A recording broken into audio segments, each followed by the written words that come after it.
తెలంగాణ ముఖ్యమంత్రి రేవంత్ రెడ్డి ఒకే టైంలో ఇటు బీఆర్ఎస్‌కు, అటు ఆంధ్రప్రదేశ్ ముఖ్యమంత్రి చంద్రబాబు నాయుడుకు షాక్ ఇచ్చి పారేశాడు.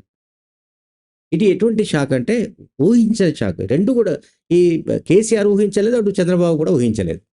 ఎందుకంటే బనకచెర్లకు సంబంధించిన విషయంలో అంటే పోలవరం అండ్ బనకచెర్ల లింక్ ఏదైతే ప్రాజెక్ట్ ఉందో, ఈ ప్రాజెక్టు విషయంలో, అనుమతుల విషయంలో ఆహ్, ఒక సమావేశాన్ని రేపు కేంద్ర ప్రభుత్వం నిర్వహిస్తుంది. కేంద్ర మంత్రి నిర్వహిస్తున్నాడు. దీంట్లో వీళ్ళు అనుకునేదేంటంటే, బీఆర్ఎస్ పార్టీ ఏమనుకుందంటే, అయిపోయింది ఇక రేవంత్ రెడ్డి మొత్తం ఆంధ్రప్రదేశ్‌కు తారాదత్తం చేసి పడేస్తున్నాడు. కృష్ణా, గోదావరి జలాలను. సో, తెలంగాణకు తీరని ద్రోహం తలపెడుతున్నాడని కూడా రాసి పడేశారు వాళ్ళు. బాబు కోసం రేవంత్ రెడ్డి కొత్త మోసం. ఇది క్యాప్షన్. ఇది వాళ్ళది. బీఆర్ఎస్ మీడియాది. బనకచెర్ల ప్రాజెక్టుపై న్యాయ పోరాటం అంటూనే చర్చలకు ఆరాటపడుతున్నాడు. ఎవరు? ముఖ్యమంత్రి రేవంత్ రెడ్డి. అట్లాగే రేవంత్ రెడ్డి అత్యుత్సాహం చూపుతున్నట్టు, ఢిల్లీకి పరుగులు పెడుతున్నట్టు కూడా రాసి పడేశారు.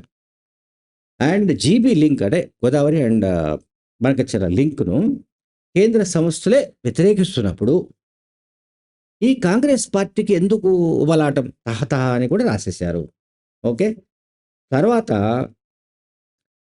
బనకచెర్ల ప్రాజెక్టుకు అక్రమ మార్గాల్లో అనుమతులు పొందడానికి ఆంధ్రప్రదేశ్ ప్రభుత్వం చేస్తున్న ప్రయత్నాలను అడ్డుకున్నట్టుగా కనిపిస్తూనే, మళ్ళీ చంద్రబాబు నాయుడుతో అనుబంధం కారణంగా తెలంగాణ నీటి హక్కులను పణంగా పెడుతున్నాడు ఎవరు? రేవంత్ రెడ్డి. ఓకే. ఒకవేళ ఈ ప్రాజెక్టు అవసరమని భావిస్తే, కేంద్రం సూచన మేరకు ఏపీ సీఎం వచ్చి తెలంగాణ సీఎంతో చర్చలు జరపాలి గానీ, దీనికి భిన్నంగా ఢిల్లీలో సమావేశం పెడితే రేవంత్ రెడ్డి పోయి చర్చలు జరపడం ఏంటి? అంటూ ఇది ఎవరు మన బీఆర్ఎస్ పార్టీ ప్రశ్నిస్తోంది. ఇప్పుడు బీఆర్ఎస్ పార్టీకి ప్రస్తుతం పని పాట లేదు. మనందరికి తెలుసు. ఆ పార్టీ నాయకులు కూడా పని పాట లేదు కాబట్టి పాపం వాళ్ళు ఏదో ఒకటి బురద చల్లాలి.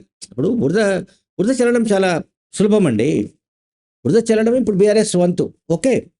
దాన్ని కడుక్కోవడం అధికార పార్టీ వంతు. అధికార పార్టీ అంటే ముఖ్యమంత్రి రేవంత్ రెడ్డి కావచ్చు, భట్టి కావచ్చు, పొంగులేటి కావచ్చు, ఉత్తమ్ కావచ్చు, ఎవరైనా కావచ్చు. బురద చల్లడం వీళ్ళకి సునాయాసం. రోజు కొన్ని ట్రక్కుల బురదతో వీళ్ళు తిరుగుతున్నారు. ఎవరు? బీఆర్ఎస్ పార్టీ వాళ్ళు. అందువల్ల ఈ రకమైన ధోరణి మనకు కనిపిస్తుంది. అదర్‌వైజ్ లేకపోతే ఇటువంటి ధోరణి మనకు కనిపించే అవకాశాలు వెరీ రేర్. ఇక్కడ మనం గమనిస్తే వీళ్ళకిద్దరికీ షాక్ ఇచ్చాను. ఫస్ట్ దీంట్లో లీడ్‌లో చెప్పిందేంటంటే, లీడ్ పాయింట్ ఏంటంటే, ఇటు కేసీఆర్‌కు, అటు చంద్రబాబు ఇద్దరికీ షాక్ ఇచ్చిన ఘనుడు రేవంత్ రెడ్డి. ఆయన కేంద్ర ప్రభుత్వానికి లేఖ రాశాడు. ఎప్పుడు లేఖ రాశాడు?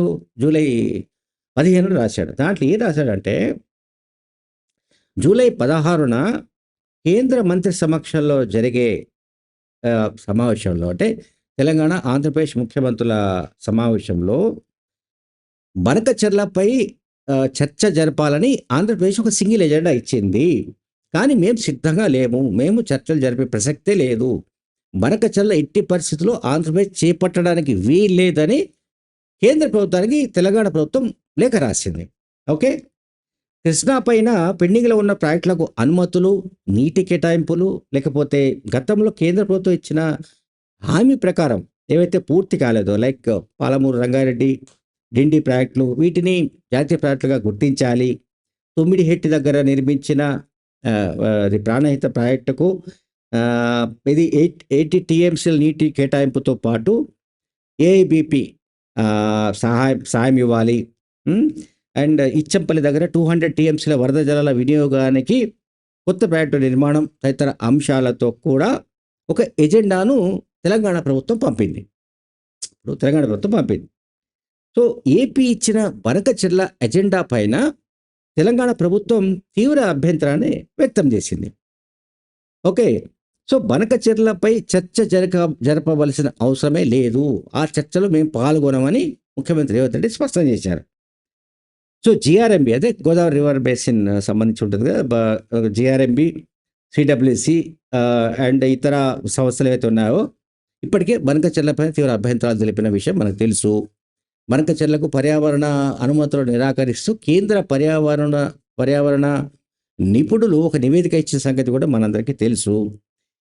అండ్ చట్టాలు, ట్రిబ్యునల్ తీర్పులన్నీ ఉల్లంఘించే విధంగా ఈ బనకచెర్ల ప్రాజెక్టు ఉంది కనుక ఆ ప్రాజెక్టు పైన అసలు చర్చలకు మేము రామంటే రామని రాష్ట్ర ప్రభుత్వం, తెలంగాణ ప్రభుత్వం, రేవంత్ రెడ్డి ప్రభుత్వం కేంద్ర ప్రభుత్వానికి, మోడీ ప్రభుత్వానికి స్పష్టం చేసింది. So Godavari Banakacherla link project పైన చర్చించాల్సిన అవసరం లేదని తెలిపింది. సో ఇలాంటి చర్యల వల్ల కేంద్ర ప్రభుత్వ నియంత్రణ సంస్థలు ఏవైతే ఉన్నాయో, లైక్ జేఆర్ఎంబీ కావచ్చు, లేకపోతే సెంట్రల్ వాటర్ కమిషన్ కావచ్చు, ఇతర సంస్థలు ఏవైతున్నాయో వాటి క్రెడిబిలిటీ దెబ్బతింటుందని కూడా కేంద్ర ప్రభుత్వానికి తెలియజేసింది. అంటే రేవంత్ రెడ్డిని వీళ్ళంతా చాలా తక్కువ అంచనా వేసినట్టుగా కనిపిస్తుంది. చంద్రబాబు కావచ్చు, అండ్ కేసీఆర్ కావచ్చు, మరెవరు కావచ్చు. ఆయన చాలా వ్యూహాత్మకంగా వ్యవహరిస్తున్నట్టుగా కనిపిస్తుంది. చూడండి, తెలంగాణ రాష్ట్ర ప్రయోజనాలకు విరుద్ధంగా ఎటువంటి పనులు చేపట్టరాదని ముఖ్యమంత్రి రేవంత్ రెడ్డి చాలా క్లియర్ కట్గా నిర్ణయించుకున్నట్టుగా ఈ లేఖ ద్వారా అర్థమవుతుంది. సరే, ఈ లేఖను కూడా అందులో ఏదైనా రంధ్రాన్వేషణ చేసి బీఆర్ఎస్ తప్పుపడుతుండొచ్చు, మనం కాదనడానికి లేదు. నేను ముందే చెప్పా, బీఆర్ఎస్ పార్టీకి నాయకులకు పాపం ఇప్పుడు వాళ్ళు అధికారంలో లేరు. అధికారులు ఉంటే పాపం మరి ఇసుక దందాలు చేయాలా, లేకుంటే ఏ దందాలు చేయాలి ఏమిటనేది పాపం వాళ్ళ ప్రయత్నాలు వాళ్ళు ఉండేవాళ్ళు. వ్యవహారాలు, పరిశ్రమలు, లేకుంటే ఇప్పుడు ధరణి లాంటిది ఉంటే భూములు ఎట్లా మనం ఆక్రమించుకోవాలి, హైదరాబాద్ చుట్టుపక్కల ఎక్కడెక్కడ ఖాళీ ఉన్నాయి భూములు, దానికి సంబంధించిన సర్వే జరపడానికి కొన్ని టీములను పంపడం, అండ్ ఇంకేదైనా ఉంటే అమాయకులు ఇంకెవరైనా నిస్సహాయాలు ఉంటే వాళ్ళ భూములను కబ్జా చేయడం, ఇటువంటి పనులన్నీ పాపం జరిగేవి. ఇప్పుడు అధికారులు లేరు, అండ్ ఇటువంటి పనులు చేయడానికి లేదు. ఫోన్ ట్యాపింగ్ లాంటిది చేసి ఎవడైనా బాగా డబ్బున్న ఇండస్ట్రిస్ట్ ఎవడైనా ఉంటే అటువంటి వాళ్ళ దగ్గర దండుకునే ముఠాలు అప్పట్లో ఉండేవి. ఇది బీఆర్ఎస్ టైంలో ఒక 9.5-10 yearsలో ఈ దండుపడే ముఠాలు చాలా ఉండేవి. సో ఆ ముఠాలకు కూడా ఇప్పుడు పనేం లేదు కనుక ఇప్పుడు వాళ్ళు చేస్తుంది ఏంటంటే, నేను చెప్పినట్టు ట్రక్కుల కొద్ది బురద వేసుకొని తిరుగుతున్నారు, బురద పెట్టుకొని. ఆ బురద లోడ్లతో తిరుగుతున్నాయి ఆ లారీలు. ఏంటంటే ఎవరు కనిపిస్తే వాళ్ళపై బురద వేయడం, ముఖ్యంగా ఏంటంటే రేవంత్ రెడ్డిపై బురద వేయడం, లేదా రేవంత్ రెడ్డికి అనుకూలంగా ఏమైనా మాట్లాడితే వాళ్ళపైన బురద చల్లడం. బురద చల్లడం ఈజీ, నేను అందుకే చెప్పింది ముందే, బురద చల్లడం ఎవరికైనా సులభం. అది తుడుచుకోవడం అంటే దాన్ని మొత్తంగా కడుక్కోవడం వాళ్ళకి ఇబ్బంది, వాళ్ళకు. కానీ ముఖ్యమంత్రి రేవంత్ రెడ్డి ఏం చేశాడంటే, కేసీఆర్ వేసే వ్యక్తులకు ఆయన పై ఎత్తు వేస్తున్నాడు. ఇది బీఆర్ఎస్ పార్టీ గమనించట్లేదు.